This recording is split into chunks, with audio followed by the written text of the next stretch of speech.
UFC 328 has fully wrapped up now, and I'm going to be covering all the fights to make next. All right, first up, we have King Bobby Green getting the rear naked choke submission over Jeremy Stevens.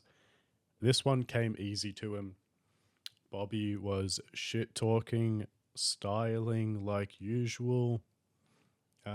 There's not too much to say here. He did his thing. He didn't get the bonus.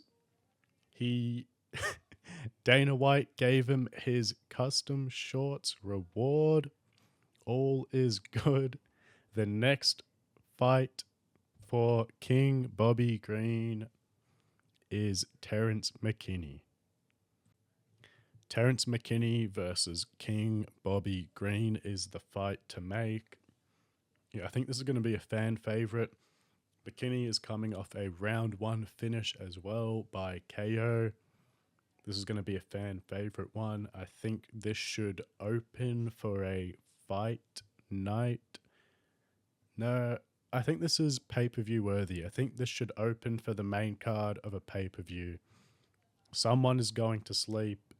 I'd lean Bobby Green. Unk still got it with the custom shorts. He's going to have a pistol on the shorts. He's going to have a Hellcat on the shorts.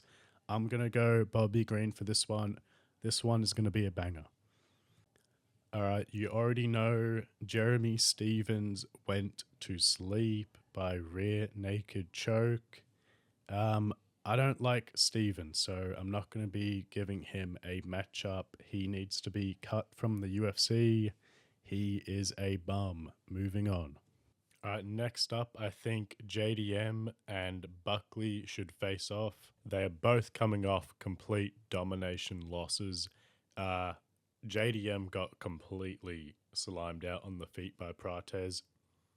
Buckley lost in the same exact fashion as he did last time to Usman, if not worse so. He did not really show any improvements stuffing the takedowns or being able to work back up to his feet. Brady had no problem taking Buckley down at all. He just absolutely blobbed him. Pretty much sat in top mount the whole fight. He wasn't able to finish the fight on the ground or get a submission, but yeah, we probably need to talk about Buckley. So Buckley's coming off 2 losses. Usman and Sean Brady just losing in the same way. I think we need to give him a striker, and I think that matchup should be JDM Buckley. I think this leaves JDM and Buckley in similar positions, and I think this would be a fun matchup. I think I'd be leaning a bit more towards JDM to win this one. But yeah, this is just a fun matchup overall. All right, next up we have Sean Brady, who I think I've talked about enough, getting the dominant decision victory over Buckley.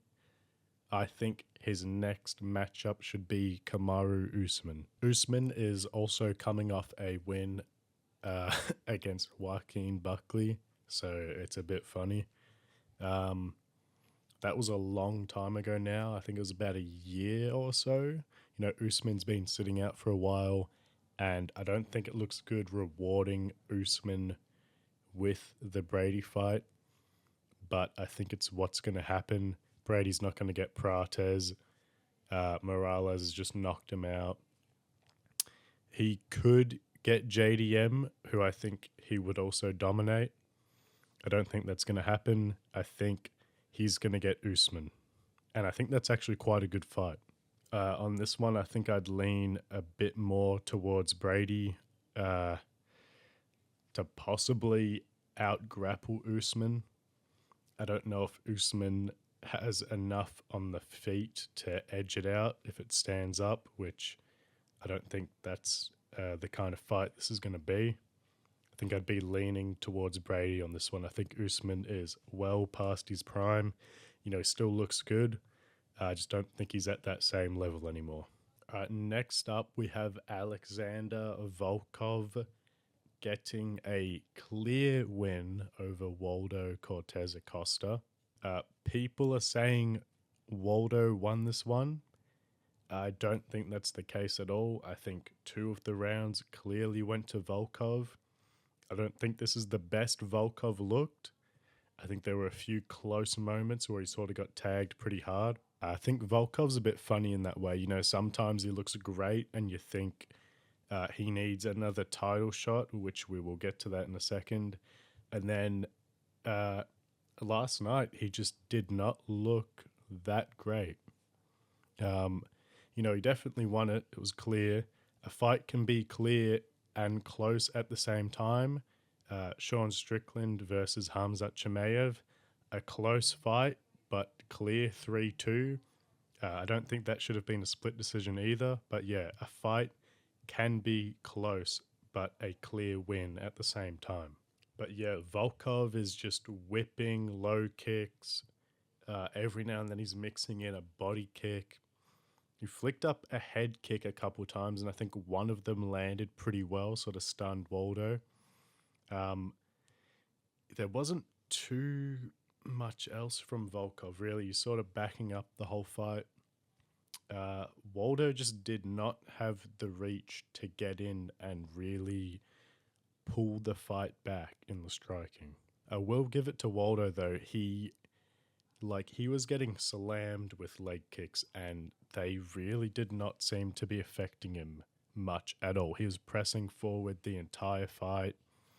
But yeah, I think next for Volkov, I think it has to be a title shot.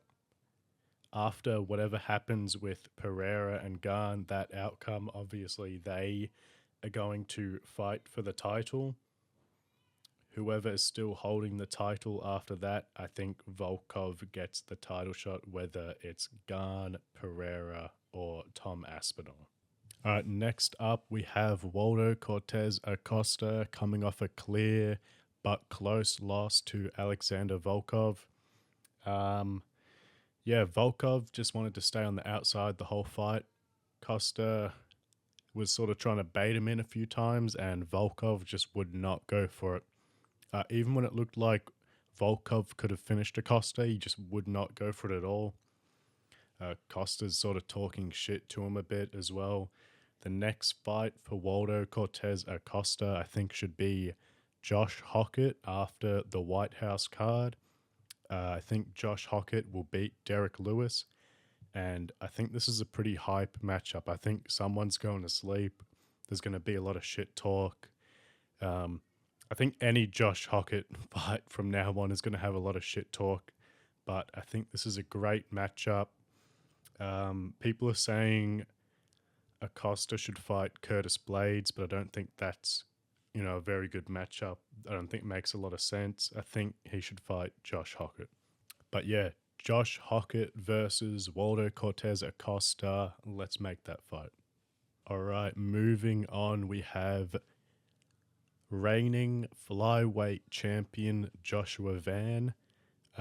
This is an obvious one. He needs to run it back with Pantoja, who he called out after the fight. He told him to sort his shit out. They're going to run it back. I think I'd probably, I don't know how a lot of fighters don't come back very well after injuries like that. I think I might give the slight favor to Van on the rematch. Yeah, he showed a lot of survivability on the ground. He was able to work his way back up against Tatsuro Taira, who has elite ground control. He's able to just pin you down in positions. But yeah, Van just dogfights his way out of it. He's so compact on the ground. He looks like he's got great survivability. I think he's just going to work his way back up against Pantoja. And I'd even give him the edge on the feet. Pantoja's got a great chin, but yeah, Joshua Van drops people, as you saw against Tatsuro Taira. He put an absolute beating on, and he finished the fight. Pantoja versus Joshua Van rematch. We need to run that. I'm going to go with Van on that one. Moving on, we have Tatsuro Taira coming off the TKO stoppage to Joshua Van. I think he looked good in the fight. I had him, I picked him to win. But yeah, it seems he does not have any head movement. And maybe Joshua Van improved on the ground game, Like, yeah, Tatsuro Taira got him down quite easily. He started telegraphing the takedowns. Joshua Van was able to start stuffing them. But yeah, he got him into these like great dominant positions, and he just wasn't able to get off effective ground and pound at all. Most of Tatsuro Taira's success actually was on the feet with the calf kick. He was stinging Van with the jab a few times. Uh, after the absolute beatdown in round 2 and 3, he came out in the fourth. He's got this kid's got a heart, dude. It fought like a champion. They both did absolute warriors, and the next fight for him, I think, people are saying Steve Urseg. I don't like that one as much as this one. I think Kyoji Horiguchi is the fight to make. Let's keep the Asian versus Asian thing going. Yeah, Horiguchi looked great in his last fight. He's got a bit of wrestling. He's quick on the feet. I think this is the fight to make. I think the fans will like this one a lot more than Urseg. Could Urseg just 1-2 Tatsuro Taira for 5 rounds and beat him with that? Stay on the outside. Tatsuro Taira doesn't seem to have any head movement. I don't know. But I want to see Kyoji Horiguchi versus Tatsuro Taira. That's the fight to make. All right, next we have Khamzat Chimaev coming off a brutal split decision domination loss. He got slimed out by split decision. Absolutely slimed out by split decision. Who is next for Chimaev? Chimaev said he does not want to run it back, even though he tweeted to Sean he will see him soon. He may be jumping Strickland. I think Chimaev wants to move up to 205. There was rumors of him fighting Yuri Prohaska, but I think the fight to make, they have beef already. Paulo Costa versus Khamzat Chimaev at 205, light heavyweight. And I'm not sure who I'd go with that one. It's definitely doable for Chimaev. He was complaining about the weight cut. All the Chimaev copers were blaming this loss to Strickland on the weight cut. So let's give him a good striker who looked good coming off a finish, Paulo Costa at light heavyweight. Let's see if the excuse holds up. We'll move him up to 205. There's bad blood here. Is it going to be as big as the Strickland Chimaev fight? Hell no. Will it be big? Yes, it is pay-per-view worthy. It could be a co-main. Paulo Costa is rising in popularity. Chimaev is a massive star. I think this is the fight to make. Will Costa get it done with, whipping body kicks and maybe being able to out-physicality Chimaev on the ground, just being able to stand up? If Dricus can't, I can't see Paulo Costa being able to muscle his way out of the ground. So we're going to have to see how his ground game holds up. Can he keep it on the feet? I think this is more likely to be a 3-rounder. I'd lean Chimaev on a 3-rounder. I'd like to see Paulo Costa win this one. This is the fight to make. And finally, we have middleweight champion of the world, Sean Strickland, coming off a brutal split decision jab and teep to victory. Even though he didn't really teep that much, he basically won off shutting down the wrestling completely. I would say this, he out-wrestled Khamzat. He was able to stop all the takedowns and even reverse it. End up with a great amount of control time.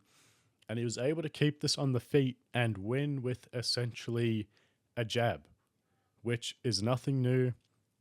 Sean Strickland, split decision win, middleweight champion of the world. What is next for him?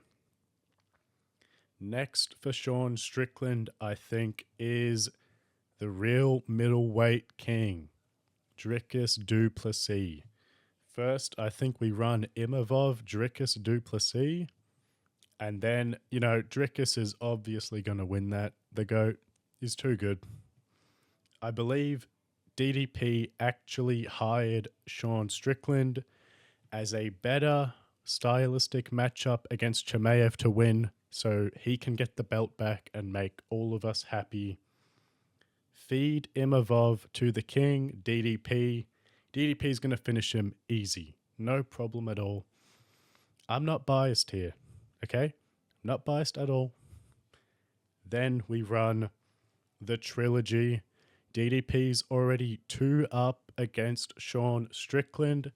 I think I would say, a lot of the other fans would say this as well. First fight goes to Strickland. It's debatable, like with Volk Holloway. One of the fights is debatable, so you can run it as a trilogy. Dricus versus Sean Strickland 3, the trilogy. This is the fight to make. That will do for today's video. Like and subscribe. Goodbye.